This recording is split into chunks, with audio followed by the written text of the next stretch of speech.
guys, welcome back to my channel. That's right, back to my channel because it's been a little minute. How are you guys? I miss you. I took a little hiatus unintentionally. You know, life happens. As soon as I released my videos, I got COVID. Like literally a few days later, I had COVID. I was out of commission for like a month.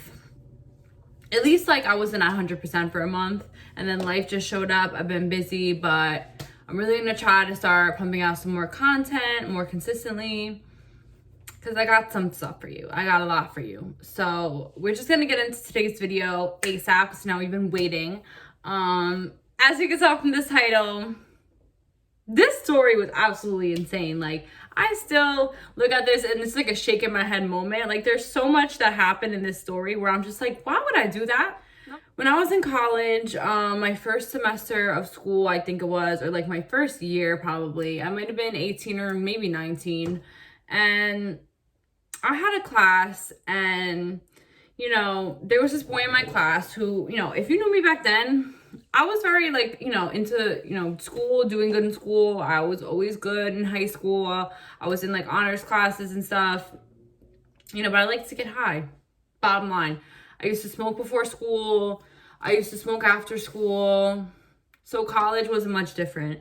I showed up to class. I did my best, you know, but I wanted to chill after and do hood rat shit with my friends. Period. Did you know that you could perhaps kill somebody? Yes, but I wanted to do hood rat stuff with my friend. So I made friends, of course, with the stoners, like the kids who smoke weed too. And honestly, a lot of them were just like me. Like they either were good in school but smoked, or they played sports and smoked. So cue in our guy of the story. We're gonna call him Hoops because he played basketball. And he was very fast because he played basketball. So whatever, that we'll get there. So he was in my class. I don't remember exactly how the conversation went. We became friends. Weed came up pretty quickly, I'm sure, because I was always smoking. So he was probably like, oh, I smoke too.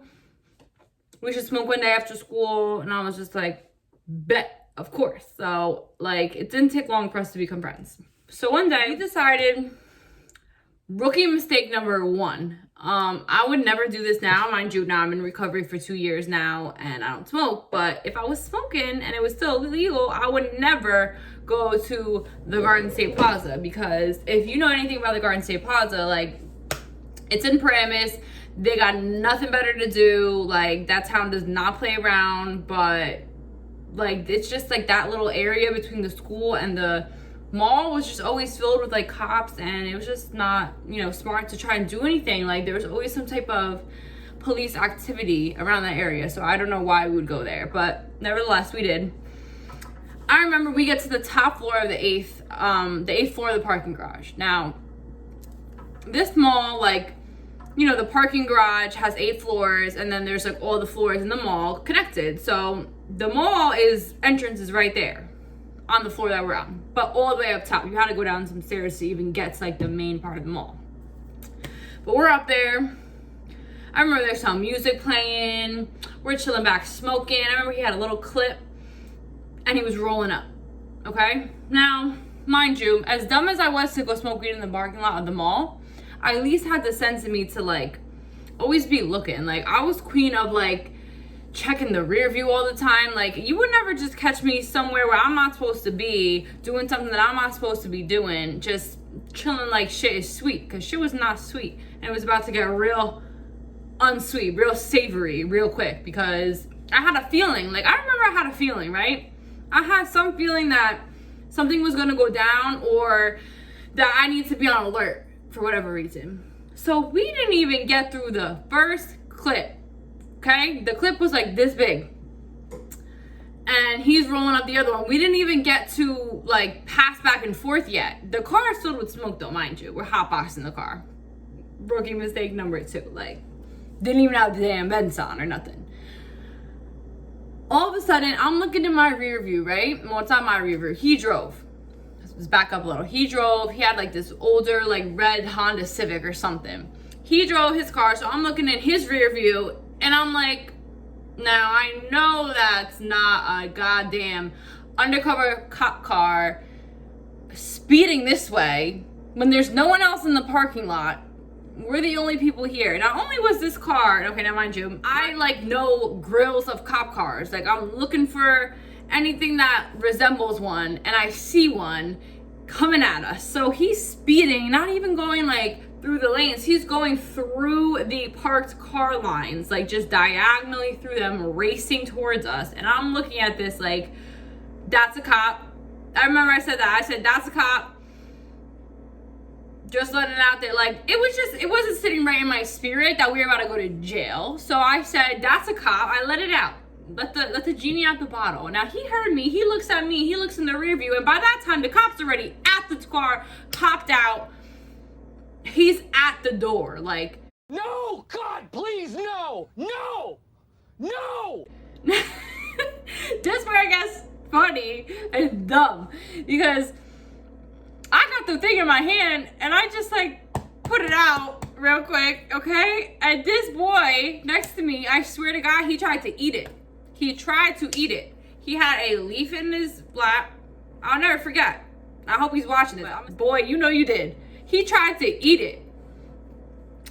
So he tries to like dispose of evidence, and then the cop sees the whole thing. He's probably laughing in his head like, this dummy. Like, mind you, it was like a whole leaf and mad weed, and he just, it literally was like hanging off his lip. Like, it was like dripping down his chest, like weed everywhere.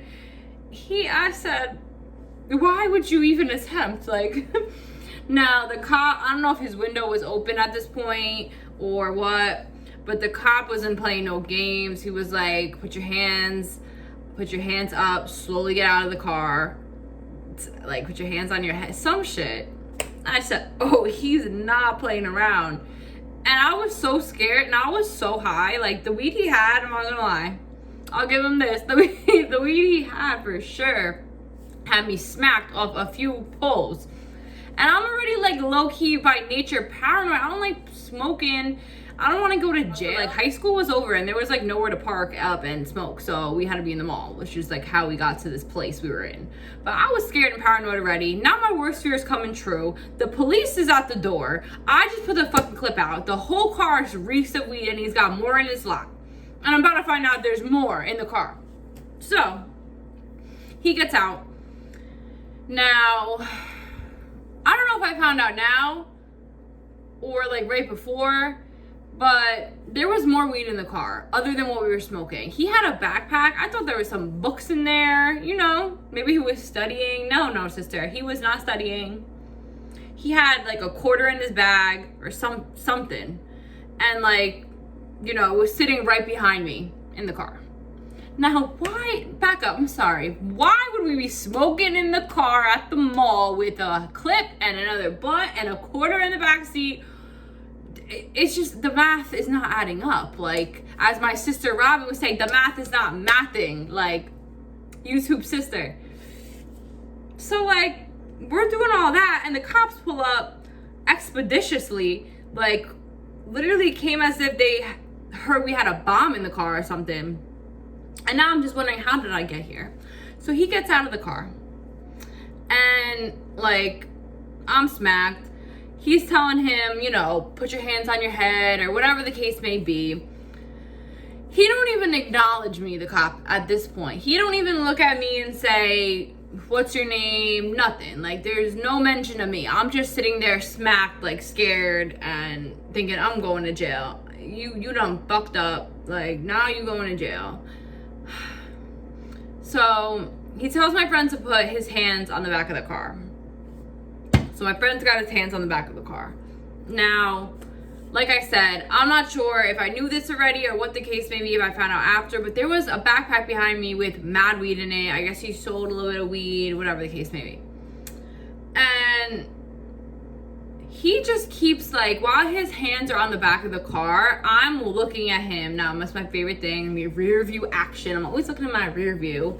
Now we got popped already, so I'm just like, might as well see what's going on. So I'm watching the whole thing unfold. I'm pretty sure the windows were cracked so I could hear them talking. And my boy kept moving to the right, where my side was, on the passenger side. The cop had him behind the driver's seat with his hands on the trunk. He kept sliding over to my side. And I'm like, what is this boy got going on? Like, what is he doing? Like, and I'm trying to look at him in the rear view, and we're like making eye contact. And like, I don't know what possessed me to like really keep staring, but I just felt like he was trying to tell me something. So I was like, what is it? Like, what are you doing? And the cop is in the cop car running the license, like running the plate and stuff. We all just having this like mind game talk through our eyes while this is going on. And I'm just really thinking like, what is about to happen? I just had some weird ass feeling. I had a feeling before. And he keeps looking at me like, telling me to do something. I don't know what he wanted, okay? I wasn't sure. And then all of a sudden, like, the cop is like to him, you better stop moving. Why you keep moving? Keep your hands on the trunk. And next thing I remember, he was like, I hope you're not, the police officer was like, I hope you're not planning to run because I'm pretty fast. I will never forget he said that. He said, hope you're not planning to run because I'm pretty fast. Stupid, I'm not gonna let you get the chance. My boy just looking at him like not paying him no mind. He keeps creeping to my side of the car. Now all of a sudden, the cop like, I guess maybe he was like in the car like leaning in, and now he fully sat down. As soon as he made another move that made him a little bit more inside of his cop car, my boy makes his move, reaches into the side of the passenger seat in the back, rips out the backpack, and books it. Literally, I never heard something so loud as these footsteps or like foot pounds going on the concrete as this boy's sneakers. And then equally as loud was the cop with his little cop leather shoes pounding back after him. I said, I felt like that SpongeBob meme again, like Mr. Krabs, where it's like circling around him. I said, what the fuck is going on? He fucking booked it. It's dead silent up there. So all you hear is the footsteps running. I'm just like, no, he did not run. I'm like, no, he did not fucking run. I'm like, this is his car. He just left his car here. He booked it. I'm like, wait a minute. What the fuck is going on? I was smacked. Like, it was just unfolding before my eyes. This was like, I was watching it like it was a YouTube video myself. Like, I was just watching the whole thing unfold. I said, no, he did not just run. But then I'm like, wait a minute. What the fuck? I gotta get up out of here. So I'm like, damn, he don't have my license. He don't have no backup. I'm like, where's the other cop car? There's nobody. I said, I'm fucking out. Deuces. I grab my bag. I run into the mall. And at this time, there's a few witnesses, I suppose you could call them. But they're watching the whole thing unfold. And I swear they were clapping. They were clapping for me. They're like, yeah, run. Because they seen the cop and they see my boy run. And then he was a diversion. And then I was like, here's my chance. I'm getting the fuck up out of here. He don't got my name. I'm leaving. So I get my stuff. I run into the mall. The mall door is like really right there. So I go into the mall. I said, oh my God, no, this is not happening. My heart was pounding a million miles a minute. I said, I ran down like 500 flights of stairs, but I felt like I floated. Like I didn't even feel my feet touching the stairs. I was just running for my life. Why are you running? Why are you running? Okay? I said, I'm about to escape jail tonight. Like, it's not going down like this. So I leave, get into the mall. I'm convinced now that they after me, that they got my description, that the backup is on their way. And he's like, the girl got away. Get the girl. She's in the mall somewhere. Go find her. And that he gave my description, but he don't know my name, but he knows what I look like. And they're just like coming for me now. I was convinced. Okay? I was convinced. So I get into the mall. I'm like, where do I go? Where do I go? I run into Victoria's Secret. I'm like, bad idea. Bitches come here. He gonna find me in here. He's gonna say she's in the Victoria's Secret where the bras are. We're gonna go find her in there. And I said, I gotta get out of here. I gotta get a better idea. I go out and I'm like trying to find like, I don't know, like I wanted to find a disguise. I'm looking at the kiosks. Like, they got wigs in here. Like no lie. I was just like ready to like risk it all.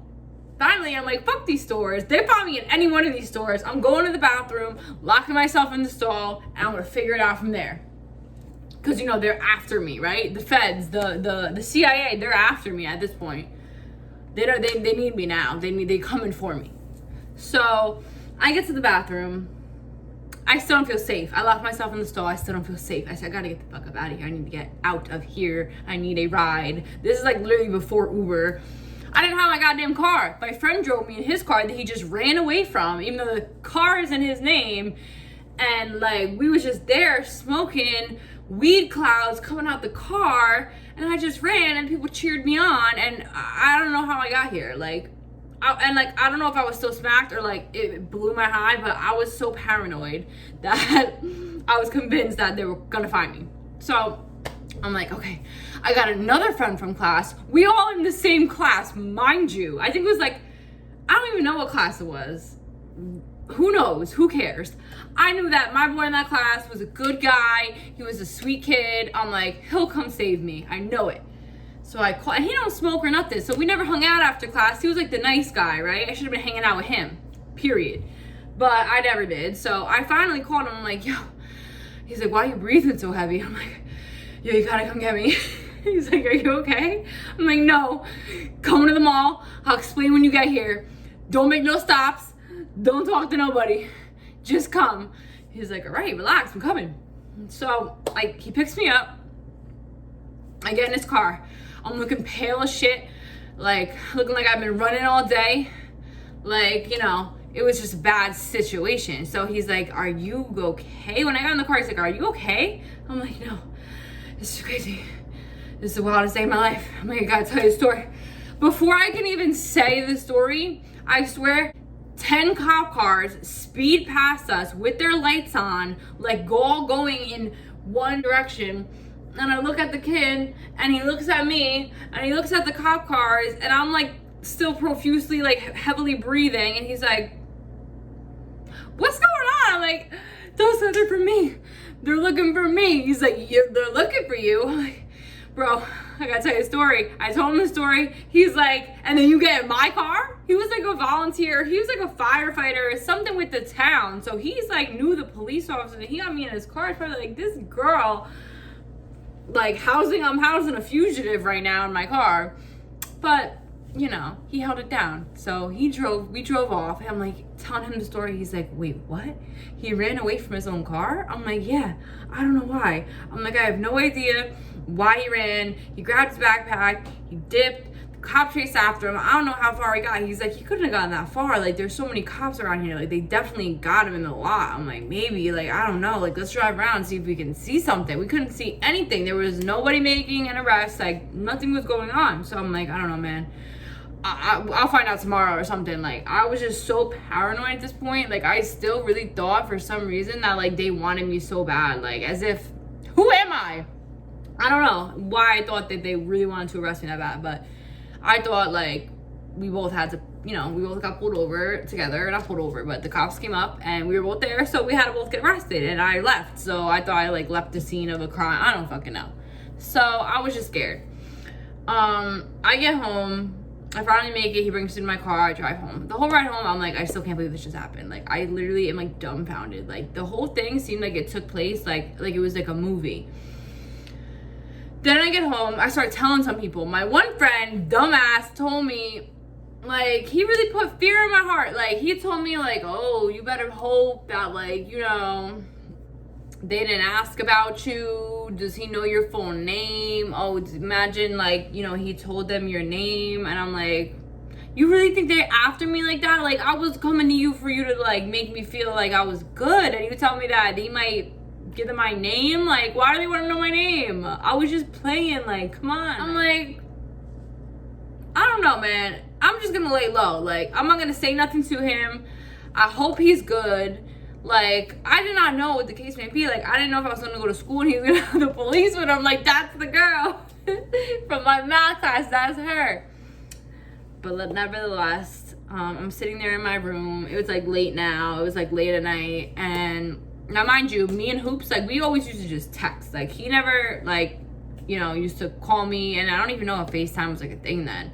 But he never used to call me or FaceTime me or anything. But all of a sudden, I'm sitting there. It's, like, 9 o'clock at night. I'm still paranoid and, like, bugged out at the situation. But I was feeling, like, grateful that I got away. Like, that really could have went left. Like, if he did not run from his car, then they would have, like, went to me next and been like, can I have your ID? Like, all that. But because he ran, he ran after him.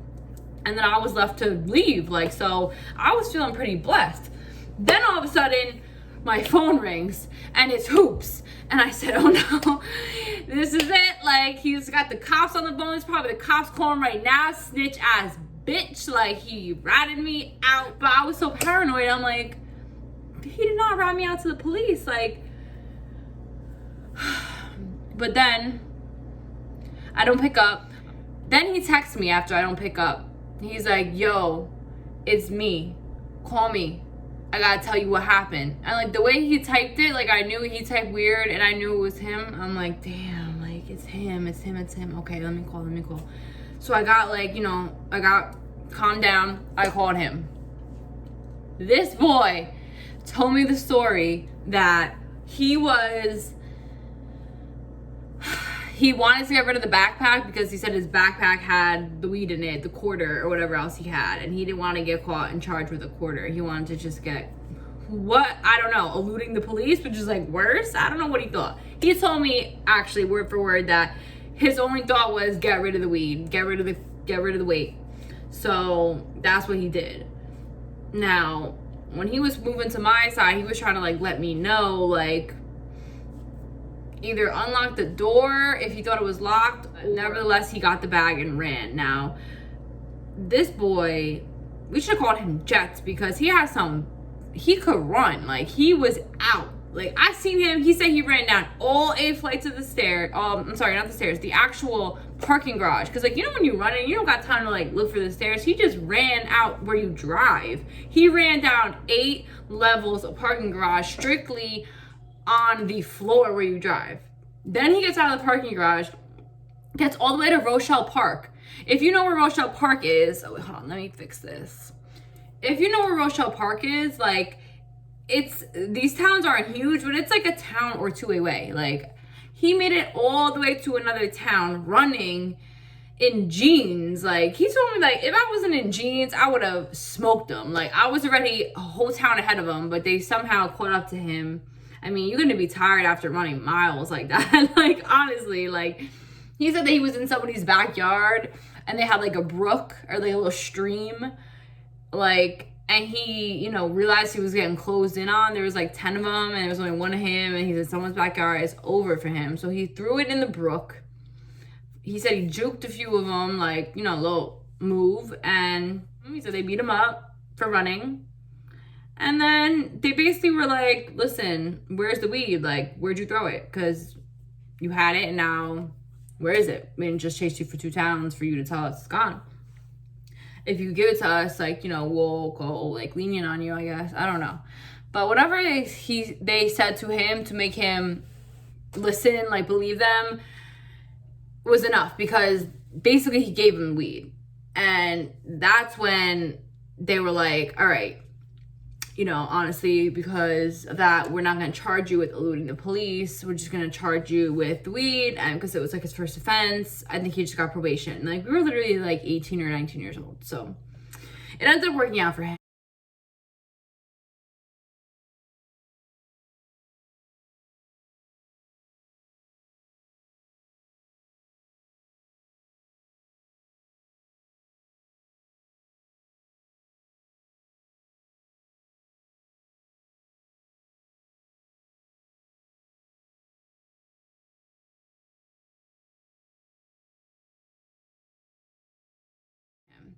He did not. I was like, did they ask about me? No. The answer to that was no. They didn't even say a goddamn word about me. They didn't care about me.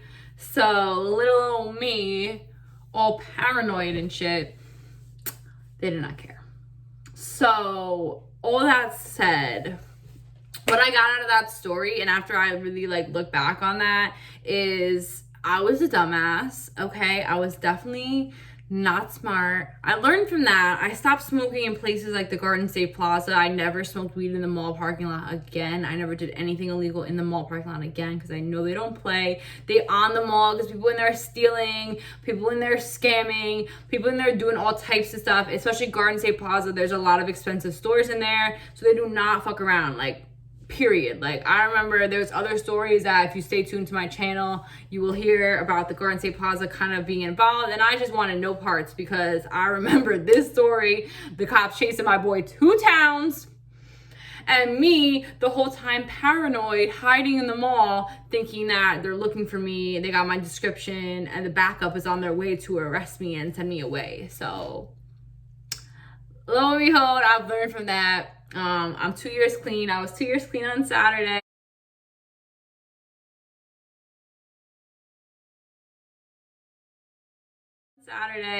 I do not smoke weed anymore. I do not do drugs. I don't even drink. I'm in recovery. So these are some of the stories that led up to, you know, the craziness that was my life. Like, this was an early on story. It's like a lighthearted story. Like, no one went to jail, you know, nobody ended up in the hospital. Like, it was just lighthearted fun, you know, but it gets worse as time goes on. It's never like, you know, a good idea, because it just messes with your future. Like, really, the truth is, like, getting in trouble at this age, at that age, any age, like, it's just not worth it to me anymore. And I've grown so much. Like, I don't do things that are gonna land me in any type of trouble because it's just not worth it. Like, I see what it brings. I see how, you know, one fuck up can really impact your entire future. And, like, because of that, I stay on this side of the criminal activity these days. So I'm a good girl now. But thank you so much, guys, for watching. If you like this video, please give it a thumbs up. And please subscribe to my channel for more. I got plenty of juicy stories and, you know, just little life lessons thrown in there. Again, I just want to say thank you for listening. Thank you for watching. And I love you guys so much. Mwah. Till next time.